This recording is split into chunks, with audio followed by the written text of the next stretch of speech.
Bakker, naturopath from New Zealand. Thanks for coming back.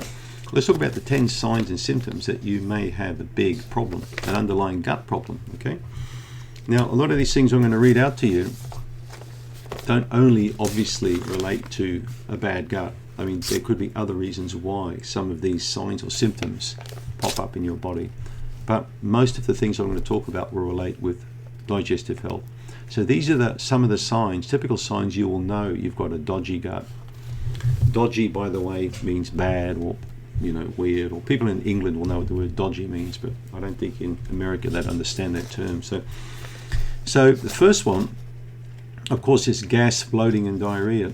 So it's not normal to have lots and lots of gas, lots of farting, lots of bloating, lots of diarrhea. It means there's something wrong with your gut. Generally, it'll be a bacterial thing, but it could be a yeast problem as well. So when you've got a lot of gas and bloating and things like that, you basically need to look at what's going in here, and you need to maybe change what's going in there, like back off for a while, Eat a lot less food or get checked out. But that's a clear indication something's really wrong with your gut, is the gas, the bloating, okay? Farting, things like that. Healthy people don't have these sort of things. They have minimal gas. They wouldn't even know they've got gas. There's certainly no bloating at all, right? And no diarrhea. They have formed stools. So formed stools are an indication of good fermentation in the gut. It means that your food's being converted properly into energy, the nutrients being extracted, and the wastes are being pushed out. And the wastes are pretty clean and tidy, okay? Second one is sugar cravings.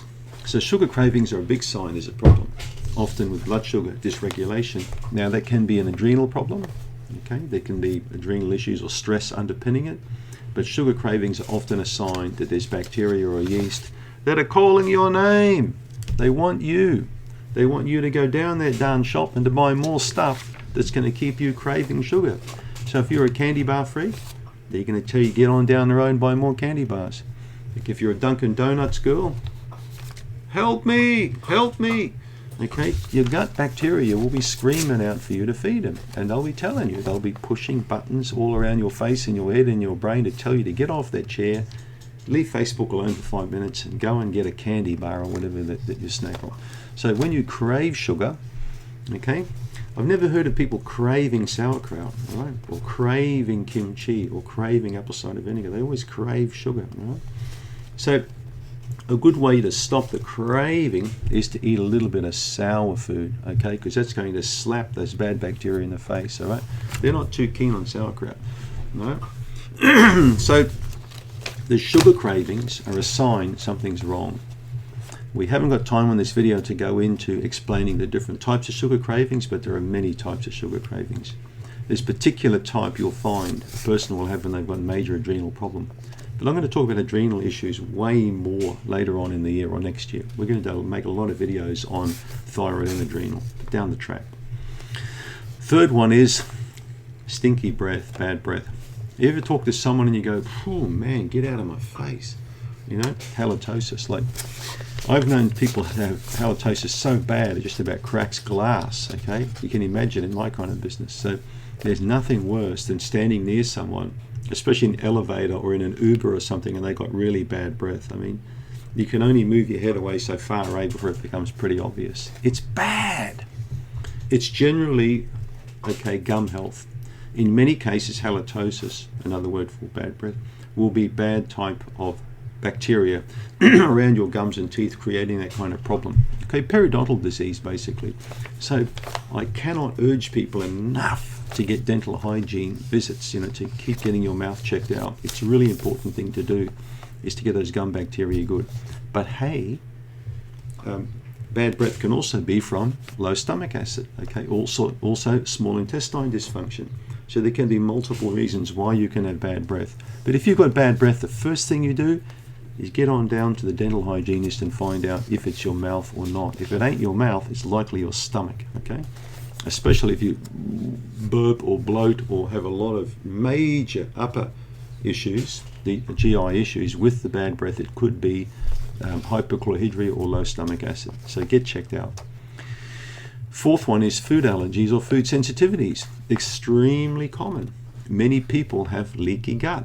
Go and look at my videos on leaky gut. Okay, lots and lots of information there. There's about 2,000 videos on this channel now.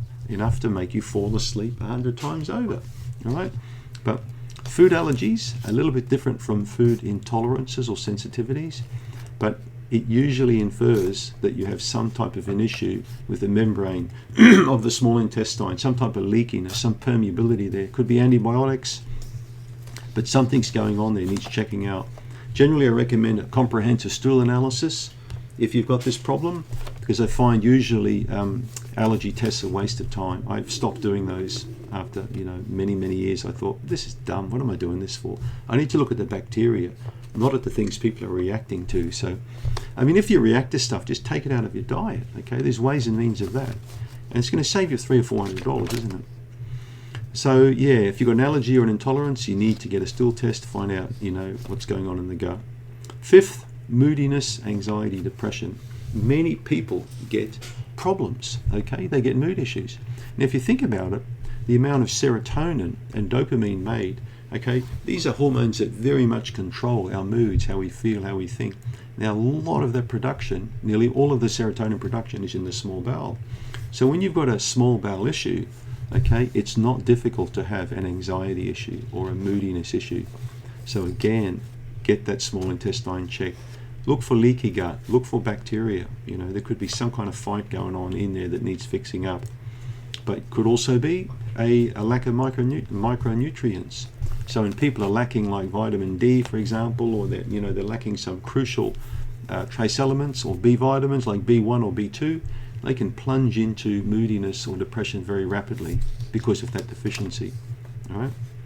The next one is skin issues. So common in the clinic to see people with eczema, for example. Excuse me. Eczema is very clearly linked to bacterial disturbances with many people. I've helped so many children recover from eczema and get beautiful skin back, after antibiotics, and just basically by looking at taking certain types of food out of the diet, making some changes, and then putting beneficial bacteria back in, and boom, the skin cleared up. Okay.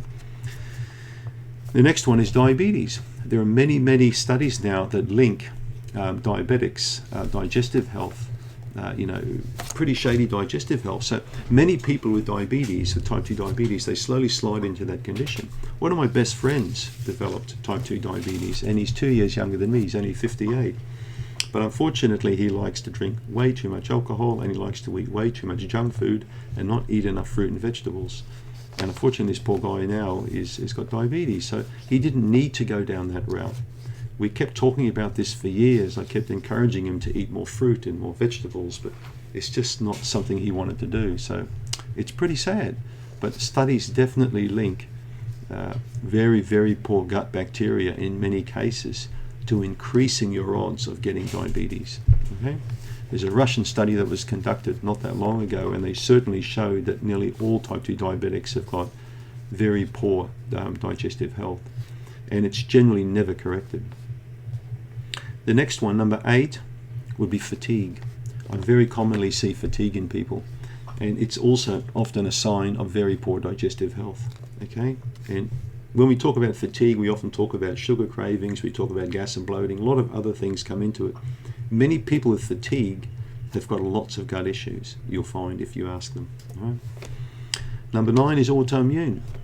Now, I've spoken many times about autoimmune disease on this channel again. Autoimmune disease is now clearly linked to dysbiosis, okay, to bad bacteria in so many cases. It's never ever explored or checked out by the medical profession, unfortunately, because they say there's no known cause. No known cause. I mean, imagine that. You turn up there at court, for example, one day, and your son got killed in a car crash, and then the judge says, sorry mate, we didn't know what caused it. There was no known cause. Your son died, yeah, okay, big deal. People die every day, but it's just another crash, We don't know who caused it. No one to blame. Go home, don't worry about it. That's a bit like what happens with people with autoimmune disease. Nothing's ever really investigated properly to determine the cause. But if you look back in medical history in the books, you'll see it right there, okay? In the 1920s, 1930s, they talked about bacteria linking to autoimmune disease. They knew, okay? And the last one is weight issues. Now, we've done many videos also on weight and inability to gain weight or lose weight because of poor bacteria. So, Well, so far we've covered in this video, we've talked about mental issues, emotional issues, digestive issues, physical issues. Many issues occur regarding a digestive system that's in very poor, imbalanced position. So when the balance comes back, the good bacteria come up again, the absorption's improved, the enzymes work efficiently, the inflammation levels are down. Okay, great health benefits are conferred to that human being. Think about it. With a poor digestive health, it's no different from an automobile having a very poor mechanical health. It's not really going to go very far, is it? Or deliver what they call a good user experience. Thanks for tuning in.